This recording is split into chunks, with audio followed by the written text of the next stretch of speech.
I'm with Dana Dahlquist at Evnroll Park Golf Course here on Be Better Golf. There's lots of videos coming up with Dana and then also with some other guys who've been shooting a whole lot of content. I'm here with Dana Dahlquist today. And Dana, what I wanted to talk to you about is there's been a huge change in the last 10 years. And that change has really been accelerated in the last, I'd say, like 4 or 3 years, as far as what body mechanicists, whatever, scientists and physicists are learning about what's happening with the golf swing. And then that is having to be like fought against or reconciled or something with what golf pros have always done. Yeah. Okay. So something that we talked about before in a video that didn't come out, so we're going to talk about it today. If nothing mattered as far as like where the golf ball went at all, and what have scientists found is the way to get the mass of the golf club at the bottom moving the absolute fastest. Yeah.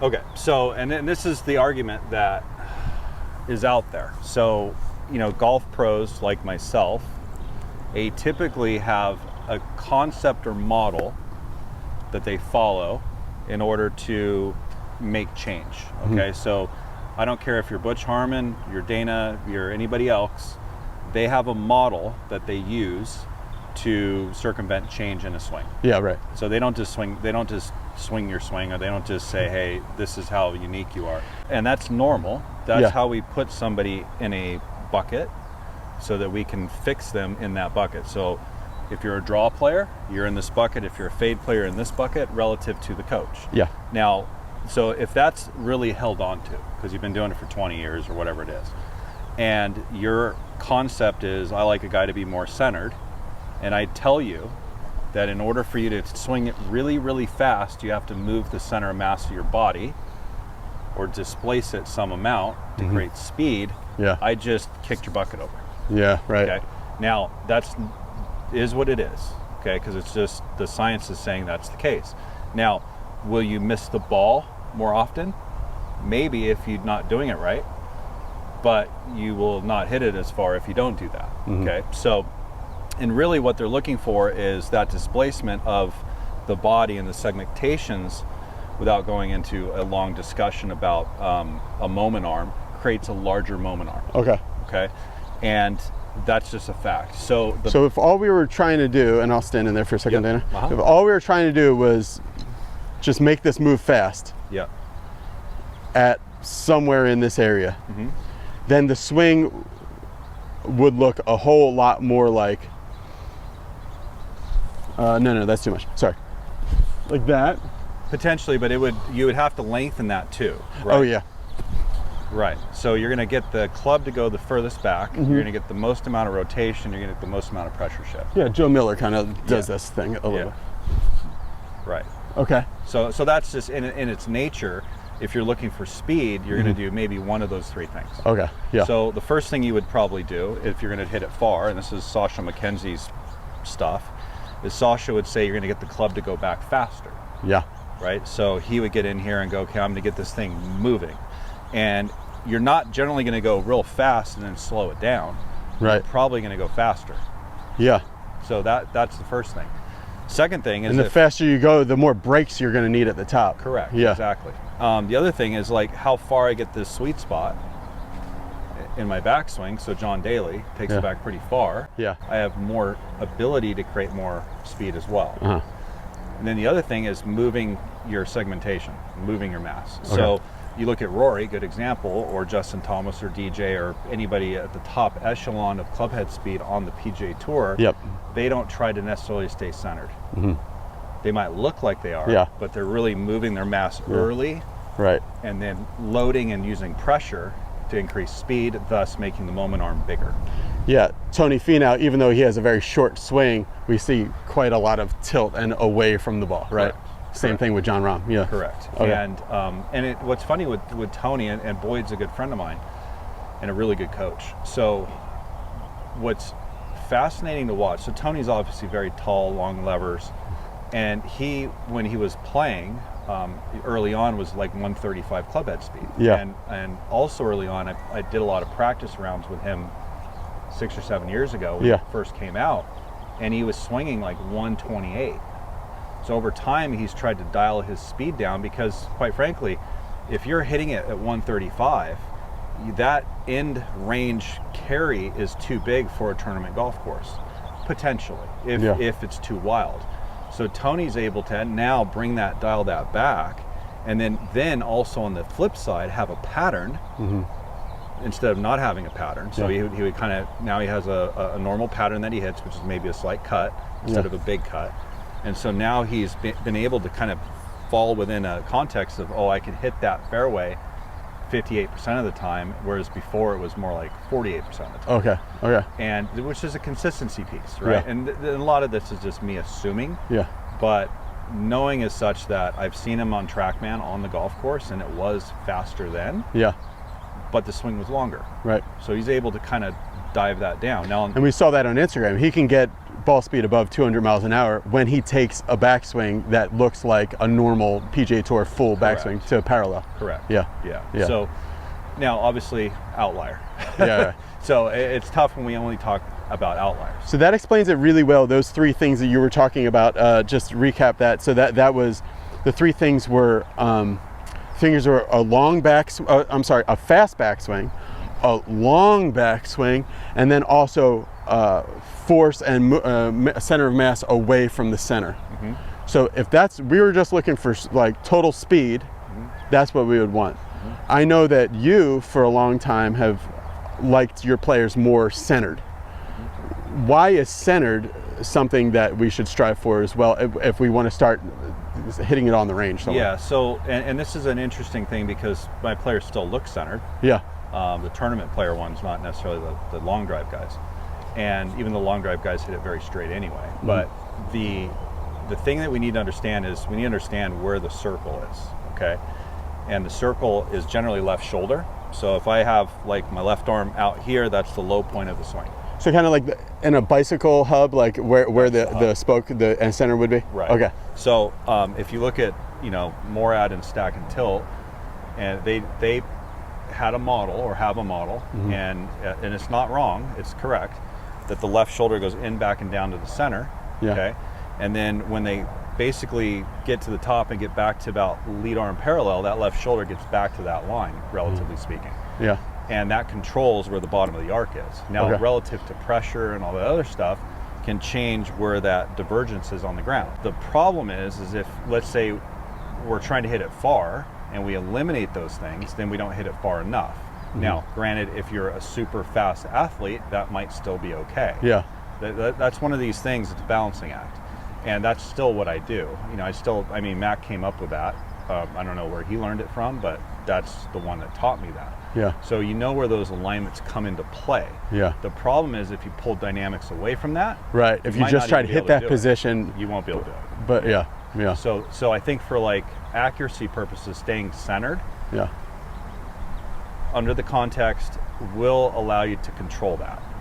So kind of to get the best of both worlds, Dana, is it that you want to, if you want to hit it really far, but also like hit it very straight, you want to get the forces like really maxed out, but then the antagonistic forces really maxed out to keep you centered. So like if I only do the forces, I'm going this way. But if I have the forces and the internal athletic ability to feel, like I know Drew talks about, he wants to go lateral 3 inches and then it turns, so you can still really centered while you're getting, so if those arrows, I forget which system it is that has the arrows, gasp or something. So those arrows would get really long, but you would stay in the middle. Okay. And that's the beautiful thing, and this is the problem with 2D pictures, is because you can make it look a certain way and then develop no force, or you can make it look the same with a ton of force. And that's going to be a totally different golfer. Totally. 100%. Okay. I'll try to hit one here just for fun. I always like to hit a ball in every video at least. All right, so I'm going to try that. So I'm going to feel more of a left, right with a little throw, and then left again. And so I'm going to feel like my arrows of force are going to be pretty darn long. But I'm not going to let myself sway around a lot. Good. Okay. Perfect. Does that sound good? An air swing. Watch. You'll see one of the top air swings you've seen on your lesson too. To the ball. No. Like about that? That looked a lot faster than you Okay. ran. That looked good. The sequence is better. Oh, and this is the thing Dana talks about all the time, that, I mean, this is a mental challenge. This is really a mental challenge, to let go of my desire to hit a good shot in front of the tour coach and in front of my boss. And, But wait, you know, let's but not call you me know, tour coach. Oh, okay. I do I'm sorry. not like to that. hit a good one in front of my longtime friend and a good one in front of this other pro that's behind the camera. Sorry. But that's what we're talking about. Though you have to like emotionally put that stuff in, because I know at a different course that Dana was teaching like 12 years ago, I'd see people literally dribbling it on your lesson tee, and you standing back there going like, "You're gonna love this. This is great." And I have not seen a lot of coaches do that. Yeah. Why is it so important to if you want to level up? So Yeah. like I'm like this golfer, but I want to be this golfer. Yeah. So I look at it like you're going to the gym, right? Okay. Let's just say that you're going to do a box jump. Okay. Right? In order for you, if I said, okay, you come in and take a golf lesson, this is how I say it, you're doing an evaluation of what you do. Right. I'm not here to make you hit it good. I'm here to do an eval. Even though you think you're here to hit it good, you might hit a couple good. And this is typically how golf lessons go. They're like, I just want to hit it good. Well, I can give you a Band-Aid and you can hit it good. But most people, to me, come here, they want an eval. Yeah, okay. Okay, now that shows demographically who's coming a little bit. They're generally tournament players. Mm-hmm. They have something systemically not going on correct in their golf game. Mm-hmm. And they've probably not gotten the answers or whatever. But when you come in and get an eval, you're like, hey, look, well, when you jump on that box, you're too much back in your heels. So you can't generate enough force. Yeah. Well, why are you doing that? Well, I've done that for a long time. Or maybe you have ankle issues or your ankles are tight. Then I can go, okay, well, you need to go and work on that. Yeah. And then work on that movement pattern. Come back, you just gain 12 inches of jump. Okay, great. So it's the same thing with your golf swing. For some reason, maybe it's because of I know strength conditioning coaches work the same way. They want you in every week because they want to make money. Right? So golf teachers want to make money, so they're like, oh, come back and we can keep doing the same thing over and over again and not getting anywhere.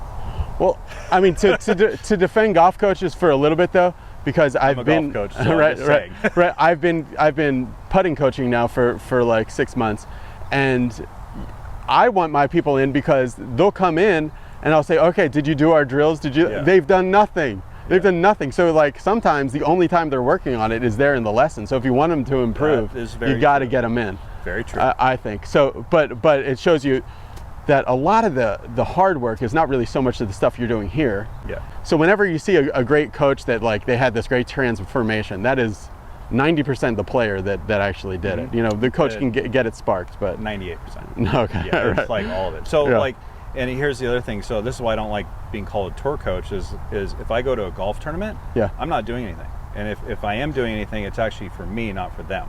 Yeah. And that's why I don't like going to tournaments. Right. So a player should already be adapted to play the game and should be focused on playing the game, not focusing on golf swing related stuff. Mm-hmm. Yeah. And that's just unfortunately the way it is. Yep. And if ahead of time, let's say you're not hitting your wedge proper, it's pretty easy to throw a TrackMan down and go, oh yeah, well my swing direction is going 2 degrees more left than normal. Right. Let's make something very easy to fix, which might be, I'll just move my stance to the right. Okay. Oh, it's better. Let's go play golf. Okay. Instead of I need to fix my left wrist or my grip or I mean, it muddies the waters a little too much. Mm-hmm. And anyway, that's my opinion. And I think it from just my standpoint doesn't mean I'm 100% right. And that's why guys like Butch Harmon were very, very good, because Butch would generally just show up and make you feel comfortable. So you're talking about like playing the best you can on the day of your tournament or the week of your tournament. Yeah. But when you're talking about like, okay, leveling up to become a totally different player, like always feel like I'm a 75 player, no, like a 68 player, then that's going to take some very serious uncomfortableness in the interim, right? And so you're going to have to start deciding with an evaluation or something like, okay, what is the thing that I've got to start to do, and really grinding that and going through some very uncomfortable periods and embarrassing periods to just play. If you play the game of golf, you just play the game of golf. Like you're not working on all that when you're playing. Right, right. So a lot of it should be like I'm going to set aside once a week to do mechanics, and then when I go to the gym, I'm going to do movement, and then when I play golf, I just what's my routine? Run the pattern, hit it. Okay. I think that's the healthiest way to do it. All right, so the mental challenge here, before I got on that tangent, is to do that thing that I was doing and really not care where I was going. So I'm getting these arrows, and I'm going to try to put a video in because I think those arrows kind of explain visually what you want to do. Yeah. Really long, but I'm gonna use my athleticness to stay centered. Like that. That looks way better. Good.